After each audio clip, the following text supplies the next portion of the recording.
Greetings, humans.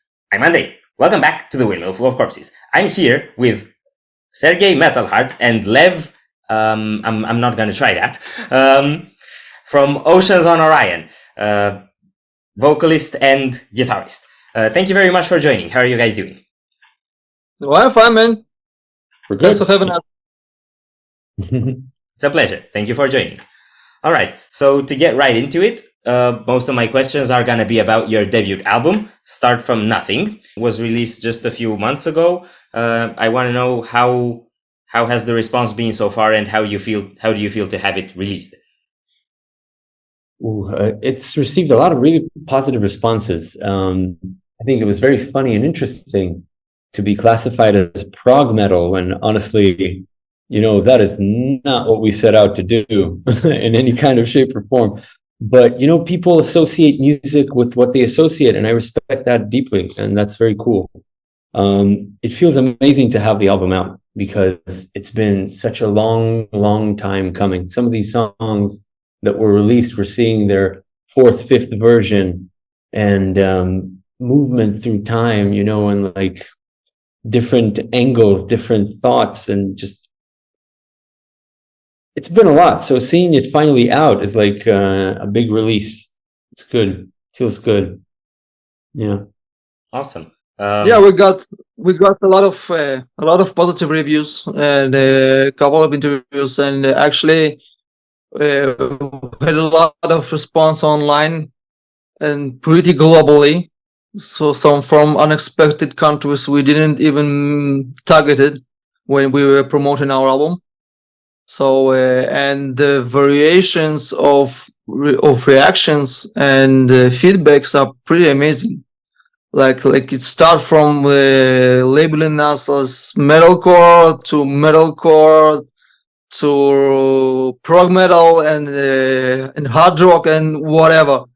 So we are jokingly even labeled ourselves as glamcore of some kind. But I'm very happy that a lot of people find their own path during listening to this album. It's pretty amazing. I love the definition happy metal. That was really cute. Happy metal. Yes, some people call us happy metal, especially after shows. Actually, all of England defined it as Eurovision metal. Okay, that's already a lot of different things that people are saying. I must admit, I was on the prog metal team. I didn't think it was very progressive. I thought actually your vocals, Lev, sounded kind of power metalish to me. But I think there was something about the power metalish edge mixed with the vibe that it had that took me back to Prog Power Festival. And that's why I felt like describing it as prog. The music itself didn't actually strike me as very progressive. Maybe some hints here and there.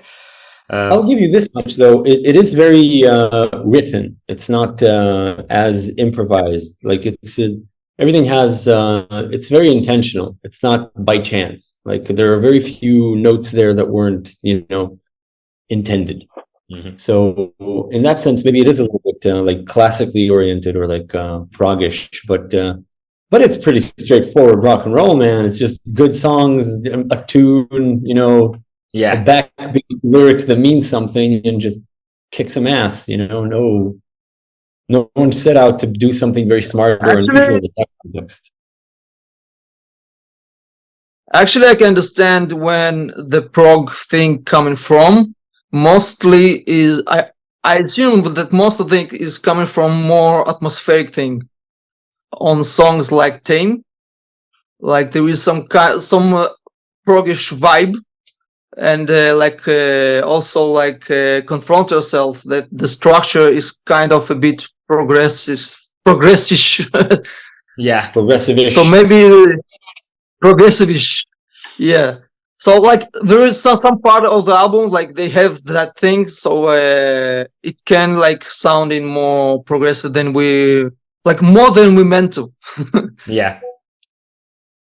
I'm very much into prog, so whenever things start changing in the song in unexpected ways, my brain just goes prog.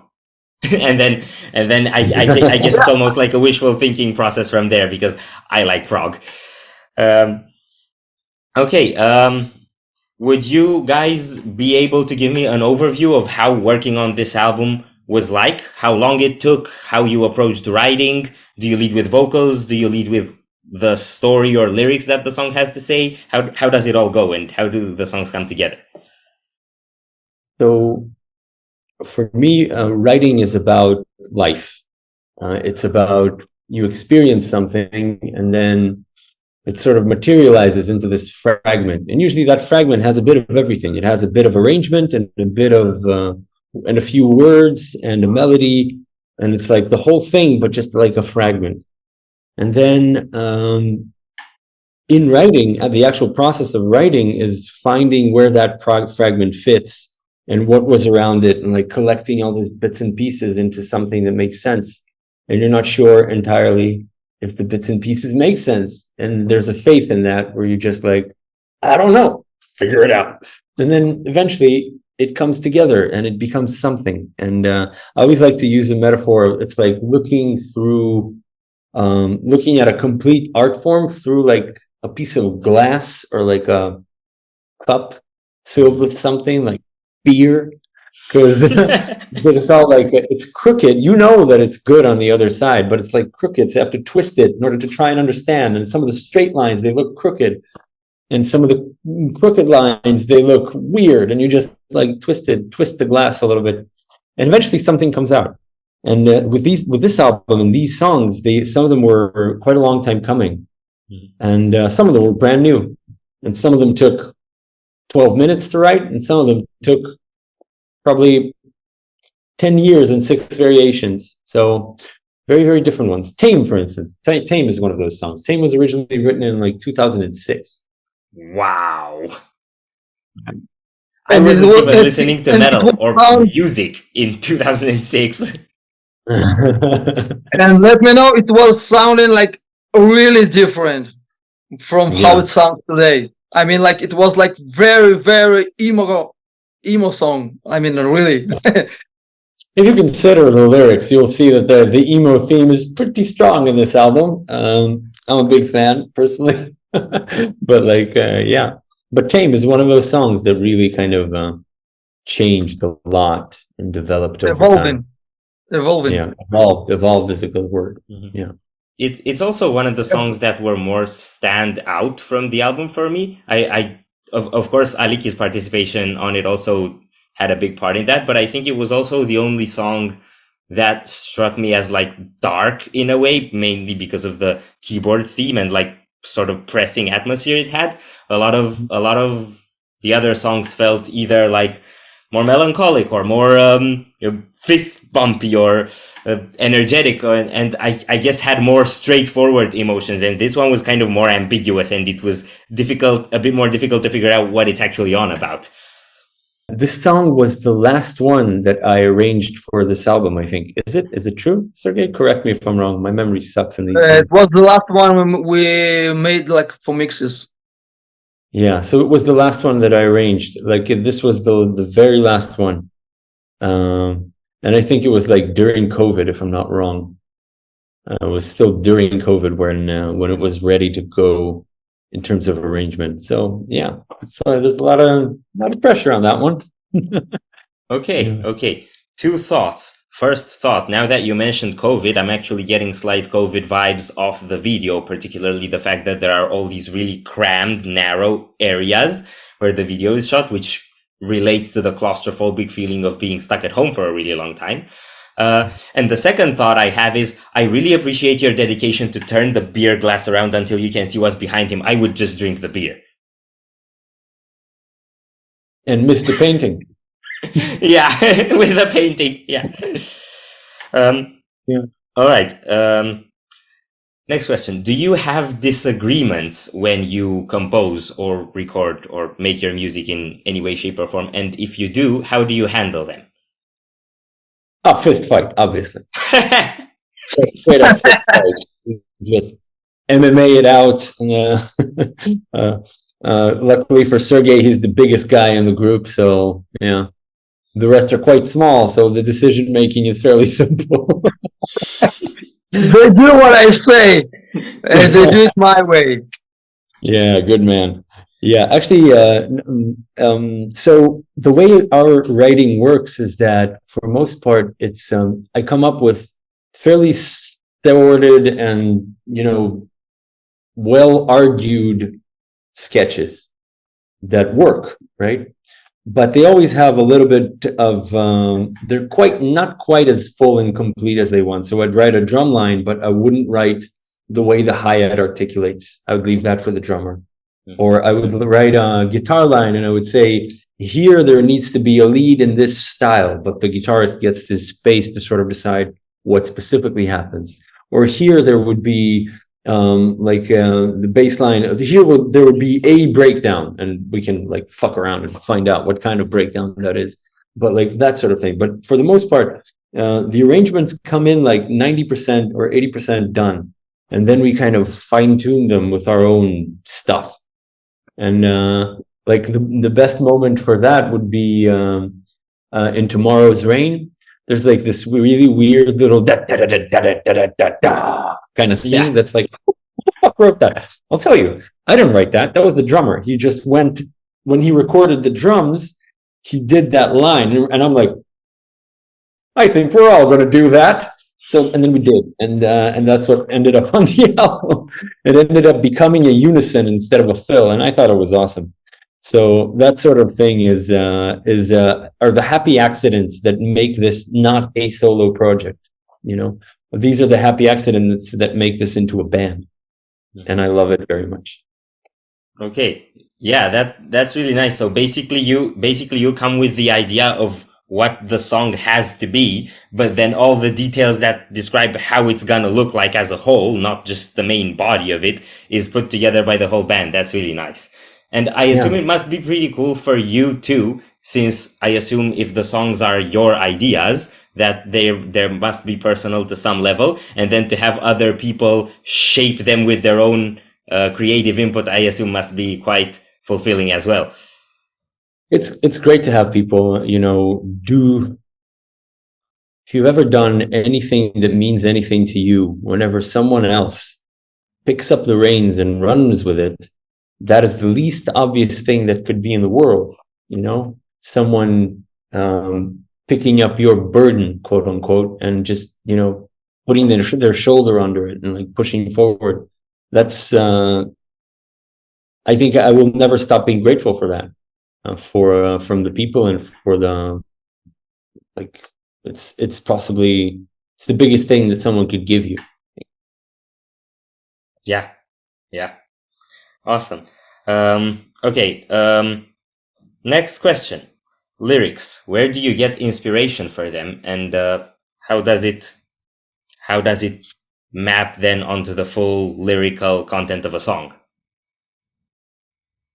Again, we're with me. I feel like I'm taking over the story from Sergei. It's important to say, good old Sergei here. Without Sergei, this band would not exist. Just saying, off topic, off helter, before we go back to the artistic creative stuff, because in reality today, the artistic creative stuff, though it's interesting and romantic to talk about it, is maybe at best like 20% or 10% of the actual activity of a band, and like, without the majority, which is like a big part of what Sergei does, none of this would exist. This album wouldn't be out. None of this would exist. So that guy, fuck yeah.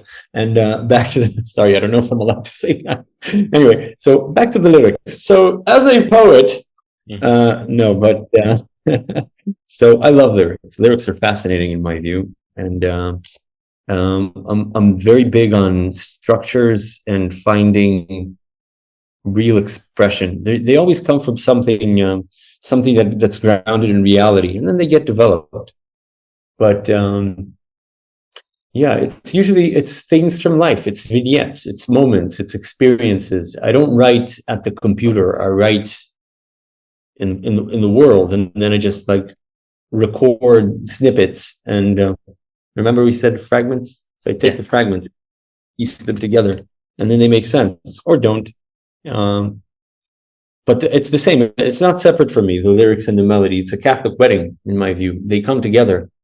Like in all the arrangements of Tame, there have been a bunch, right? The one thing that stayed consistent is the marriage of the key vocal lines and the lyrics. The arrangement changed like all over the place. It was pretty extensive. You can actually probably still find the old arrangement, but we have it on our YouTube channel, by the way. We have a live version. Okay, I'm gonna look for it. Tell them, they'll find out. Top secret. Yeah, it's a little Easter egg. But that's the story of it. Yeah. So Okay. Just so you know, I didn't specifically aim questions at you. I had no idea that these were gonna be your questions. Yeah, I imagine, but it's important to sort of, take a moment and acknowledge that stuff, because it's easy to get,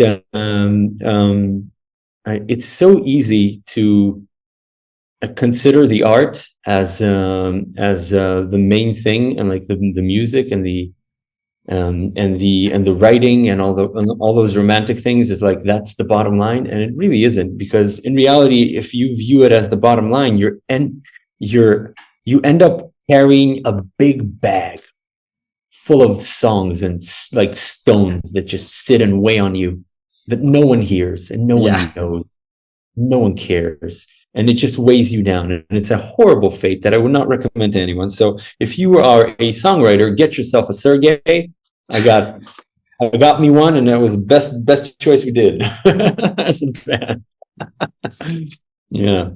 So you're an endless abyss of ideas, and he is the ability to put them out there. Yeah, Sergei does a lot of cool stuff. Okay. Tell him what cool stuff you do, Sergei. That's actually what I was going to ask next. What would you say is your role in this band, other than playing guitar? It's more like on the matter of make things happen, which are, there is a lot of aspects of it, like from managing the band, the promo on the online and social media stuff, and like gathering people to make stuff, and remind Lev to do things a couple of times before he gets to do it. I mean, like it's more like a driving force for the band to move on, because musicians, like, they are very spiritual. They're very spiritual persons. Like, they're persons of mood. Yeah. So sometimes it's like going like in waves. Sometimes you are up, sometimes you are down. So I'm a more like man of the deeds. So I like to make things happen and drive it forward. Yeah. So usually I make sure that everyone do what he has to do, and make things happen in the band, which is pretty important these days, because nobody can do it instead of you. Yeah, I relate to how important that is, because I even with this YouTube channel I do, it's like when I started it, I thought we're gonna do reactions, it's gonna be so much fun, and like less than a month into trying to do it, I didn't have my first reaction yet, like a month into it, and I already realized, okay, recording reactions is gonna be a very small part of what this is actually about. And when I record a reaction, it's essentially turn on the camera, have fun for 10 to 20 minutes, and then we're done. But the whole work that takes until a video is up there is between 2 and 3 hours. So that's how it is. And it's the iceberg. It's the iceberg, my friend. It's the iceberg. It's the thing that's hidden underneath that makes the top pop out and look nice and shiny. But like without it, there's nothing. Yeah. Mm-hmm. Unfortunately, you're nice and shiny. Okay. Next question. You had 2 guests, as far as I know. If there was anyone else, let me know. But 2 guest vocalists on the album, Ran Yerushalmi of Walkways and Aliki Katriu from 8 Lies Down.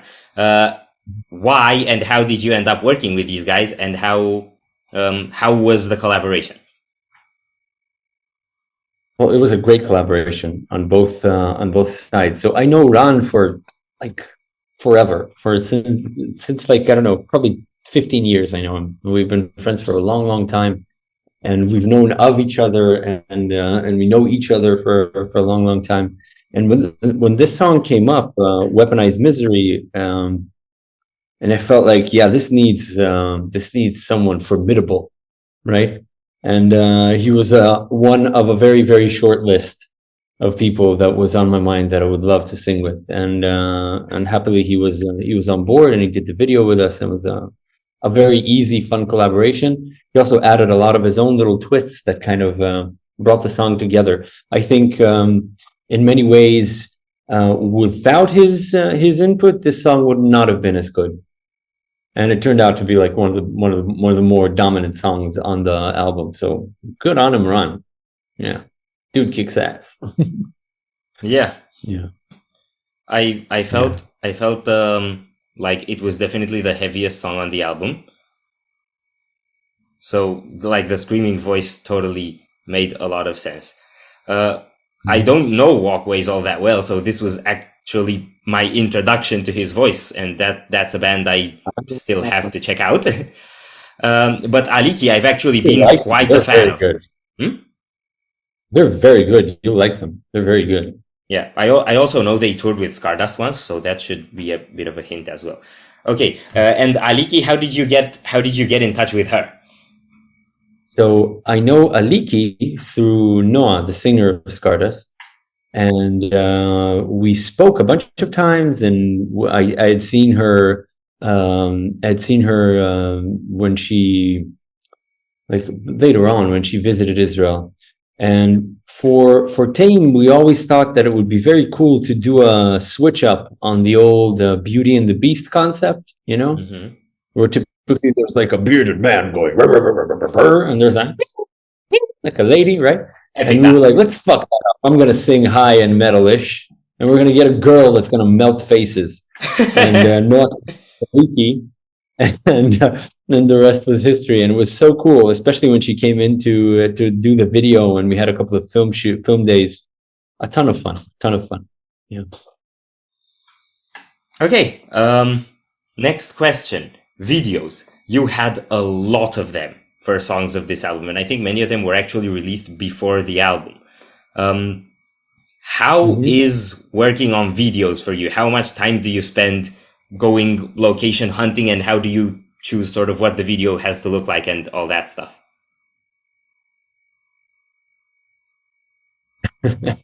All right. So I have a history in acting. I used to be an actor a long time ago. I did theater, and I did some television, and I picked up a bit of a process from when I did television. I would just like walk around and watch what all the people in the crew were doing. And I found myself doing videos afterwards.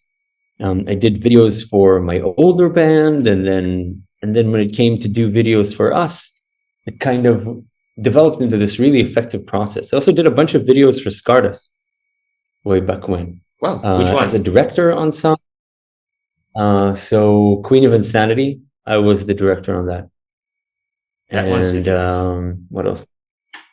Yeah, thank you. And in some others, I did more like production work and stuff like that. And yeah, so it was a good collaboration, also between Noah and I. Noah, for Tomorrow's Rain, for example, this was a crazy video shoot that we did that was very, very short. It was just one morning at the Dead Sea, where Noah and I filmed simultaneously at the same time at a split set, in order to try and maximize the magic hour time. We developed this like formula, you could say it, for cost-effective, very, very aggressively created, like one film day or less, like half a film day videos.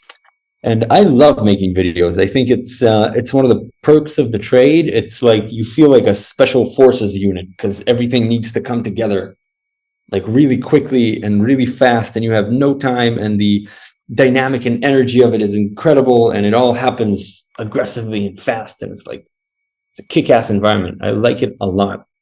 And yeah, we did do a bunch of videos before the album was released. In fact, we only released one song after the album, which was Tame, I think. No? Yeah. And this was part of Sergei's strategy, actually, to have a lot of songs released in advance, one by one, to sort of build up an audience before we released the album, so that the album would be received by someone who's waiting for it, as opposed to like shot into the void, you know? Yeah. So that was Sergei's move. That's definitely a very good marketing. Actually, videos, they are the most powerful tool for promotion of the band these days. And when you're about to release a debut album, so you want to build an audience before you're doing this. So releasing the videos is the best strategy to build the audience before you're releasing the album. So as much you're doing this, that's better, because it's also make you stay like on the ground and on the people's notification, like people know you and they don't forget you after you release the album, and that's it. So basically we were releasing videos like constantly every 3 months. So that was the strategy. Like the whole year we were releasing the videos, and only after that we released the album. Yeah, it's a very good strategy. It was also a video that hooked me. The album was already out, but I didn't know it existed. It existed. It was the video for Tame with Aliki. It was the first time I found out the band existed.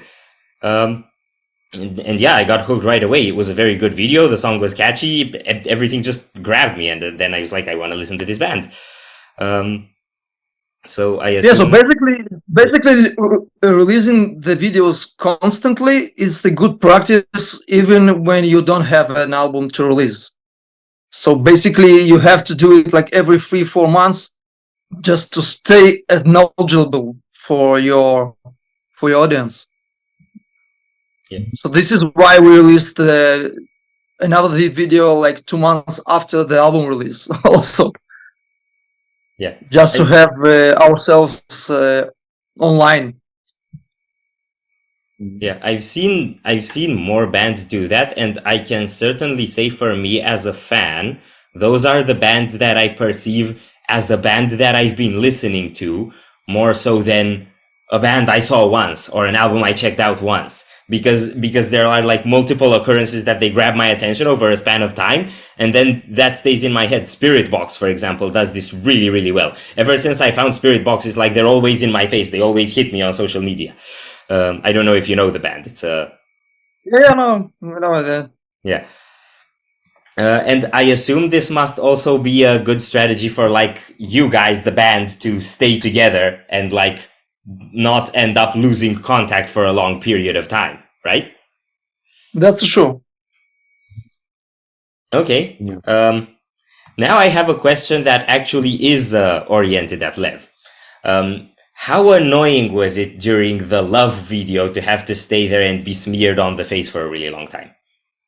Oh, I got real pissed. It was really, it sucked. She put a finger in my eye. It was not pleasant. I was just like rage inside. Yeah, that was a moment. Yeah. No, but it's a gift. It's a gift to be able to do videos, especially when awesome people are involved. Yeah. I think I could see your frustration in the video. It was real annoying. Mm-hmm. Come again? Sorry.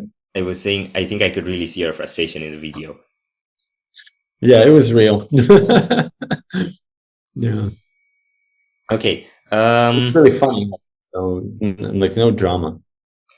Okay, last video related question I have for you. I know on some of the videos, I think not all of them, but on some of them, I think Lahav Levi, Skardust's videographer, also participated on some of your videos. Why did you end up working with him as well, and what's he like to work with? He is I think he only shot the last one, right? He didn't shoot he shot 10. Maybe part of the Love, by the way. No, he didn't. He did color grading for what's them call it? Weaponized Misery. Yes, that's right. Yeah, well, he's great. He's a phenomenal cinematographer, and he and Noah work very well together. So it's a very good combo. Awesome. Okay. I'm down to my last question, and this one is oriented at both of you. Feel free to discuss. What is more annoying? A guitar warm-up routine or a vocal warm-up routine? I don't do it, so I don't warm up. You don't?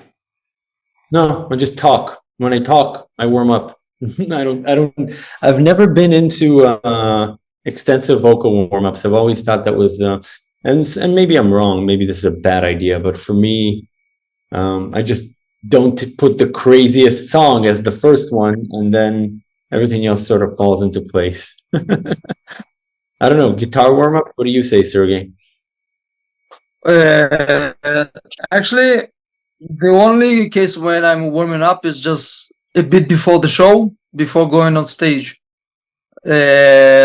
Because since I started actively playing in bands and playing live and tours, I barely find the time to practice on guitar aside of my activity in the bands.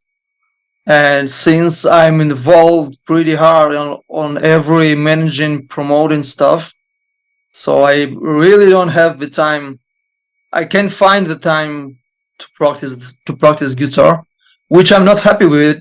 But since I play a lot of music and different music, so I'm kinda fine with it, but not completely fine with it. Mm-hmm. You should get a Sergei to tell you to practice more. I need another one, like mini to take me more practice. A Sergei Oompa Loompa. Right. That's going in the video edit. That's gonna be the little that's gonna be like the intro. A Sergei Oompa Loompa. The intro loop, yeah. I just saw the Willy Wonka movie trailer. That was weird. It was very weird.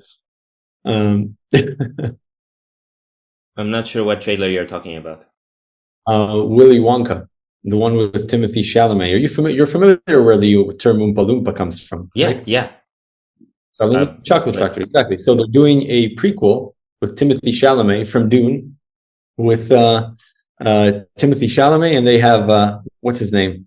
A lot of people tell me I look like him. What is his name? Hugh Grant. Yes, Hugh Grant. No, Hugh Grant. Yeah, I'm so confused. I'm sorry. Yeah, so Hugh Grant, he plays an Oompa Loompa. Isn't that crazy? Yeah, that was a weird trailer. It's off topic, probably not for the interview, but really funny. Wow. Wow. Okay. I did not imagine Hugh Grant as an Oompa Loompa. And I think I can get the comparison between your look and his, except he is a lot more snobbish. You should see me when we, before the shows. I'm joking. I'm not snobbish. Yeah. Okay. Well, this is everything I had to ask you guys. Thank you very much for joining. Thank you for your time. Thank you. Thank you for having us, man. Anything? You, by the way, thank you for your review of the album. It was great. It was really, really nice to see it, and I really loved the detail you went into, and really experienced the album. That was awesome of you. Thank you. Thank you very much. I really like trying to pick up on everything that's going on in an album. Pretty amazing. Thank you.